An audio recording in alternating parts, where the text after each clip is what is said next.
মির্জা ফখরুল কি বলছে আওয়ামী লীগদের তার এলাকায় হাসিনা আপার যারা যারা কর্মীদেরকে বুক দিয়ে আগিয়ে রাখবো নাকি? মির্জা এই যে ফখরুল কথা বলেছেন। বলছে, হ্যাঁ, এটা ভোটের জন্য বলছে ঠিক আছে। কিন্তু তার বুঝতে হবে যে পার্টির মহাসচিব। তাকে খেয়াল রাখতে হবে তিনি নেতা। Second man in the party. উনি এভাবে বলতে যাবে কেন? আওয়ামী লীগ যে অন্যায় করে নাই, ভালো কথা। যে অন্যায় যারা না করছে তাদের ইলেকশন করতে দেন। তো বলেন যে আওয়ামী লীগ যে অন্যায় করে নাই, ইলেকশন করেন আপনারা। অসুবিধা কি? এই যে কথাটা উঠছে যে আওয়ামী লীগের একটা বিরাট অংশ ৩০% ভোটার আছে তাদের আছে, তারা নির্বাচন করতে পারছে না। এই অপবাদটা মির্জা ফখরুলের কথা কি দাঁড়ালো? আওয়ামী লীগের ভালো লোক আছে। তো ভালো লোক থাকলে আপনি সেটা সাংগঠনিক বললেন না কেন? আবার দেখেন একটা সমস্যা দাঁড়াইছে। প্রচারের স্টাইলটা দেখেন। যেখানে জামাত ইসলাম সরাসরি এনসিপি বা দল জোট বলতেছে, আমরা গণভোটের পক্ষে। বিএনপির কেউ বলতেছে তারা বিপক্ষে। কেউ বলছে না কিন্তু। কিন্তু তারেক জিয়া কিন্তু এখন এই ব্যাপারে কথা বলেনি। তিনি নীরব।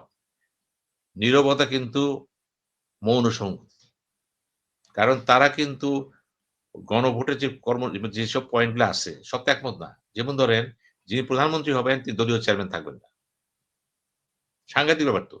তা আমাদের দলের চেয়ারম্যান না থাকলে অবস্থা কি দাঁড়াবে? টেস্ট করতে পারেন তো। এটা কিন্তু মানে নাই।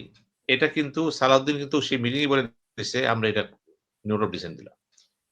এখন তারা কিন্তু গণভোটের পক্ষে সচল কথা বলতেছে না সেভাবে। এখন সরকার কি করলো আবার? সরকার নিজেই একজন উপদেষ্টা নিয়োগ করলো মন্ত্রী পদমর্যাদায় আলী রিয়াজকে এবং তাকে দিয়ে কি করলো? গণভোটের পক্ষে গুণগান গাইলেন। মন্ত্রীরাও গাইবে। এখন মন্ত্রীরা কেন গাইবে না? মন্ত্রীর দায়িত্ব দিলে না। মন্ত্রীরা তো ইম্পার্শিয়াল। আপনি যখন গণভোটের পক্ষে কথা বলতে গেলেন, আপনি তো আবারও একটা প্রবলেম সৃষ্টি করলেন। এই গণভোটটা তো আপনি দেন নাই। এটা তো ওই ঐক্যমত কমিশনের ব্যাপার। এখন আপনি দিয়ে দেখেন কি করে? আপনি কি করলেন? সরকারি পর্যায়ে প্রচার শুরু করলেন। অফিস করলেন, ভিজিট করতেছেন। কিন্তু বিএনপি চুপ। বিএনপি জোট চুপ কিন্তু। জনাব সিনা তাহলে সাইদ, যদি গণভোট বিএনপি অফিসিয়ালি গণভোটের পক্ষে অবস্থান নিলেও আমরা মেজর হাফিজউদ্দিন আহমেদ তিনি সরাসরি বলেছেন যে হ্যাঁ ভোট দেশের জন্য ক্ষতিকর। আমরা বাধ্য হয়ে হ্যাঁ বলেছি। হ্যাঁ, এই যে কথাটা আসলো, তাহলে দেখেন বিএনপি নেতৃত্ব দেখেন তো। এর তারা যে আগে বুঝতে হবে তো। দলের ভিতরে গণভোট নিয়ে একটা কর্মসূচিটা বলে দেওয়া হবে। ওই যে বললাম ডেকে বলে দিতেন, তোমরা গণভোটের পক্ষে কথা বলো। শেষ। আর কেউ কথা বলতো না। যেহেতু নির্দেশনা ছিল না। বুঝলেন? থাকলে তো আর বলতে পারত না। ছিল না। এই যে গণভোটের প্রতি তারা নেগেটিভ অ্যাটিটিউড দেখাচ্ছে, আবার কোন সময় একটু উস্কানিমূলক কথা বলতেছে। কেন? আবার জাতীয় পার্টিতে সরাসরি বলে দিয়েছে আমরা মানি না।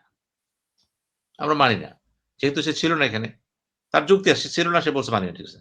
কিন্তু বড় দল তো বিএনপি। বিএনপি এবং তার অঙ্গ তার সাথে জোটে যারা আছে। তাহলে গণভোট নিজেও তো দেখেন বিএনপি তো বহুত দেখেন বিএনপির মতন একটা দল। তারা তো আর ২০-২৫% আছে। তো ২০-২৫% লোক যদি বলে গণভোট মানি না। তো গণভোটও কিন্তু রিস্কে পড়ে গেছে।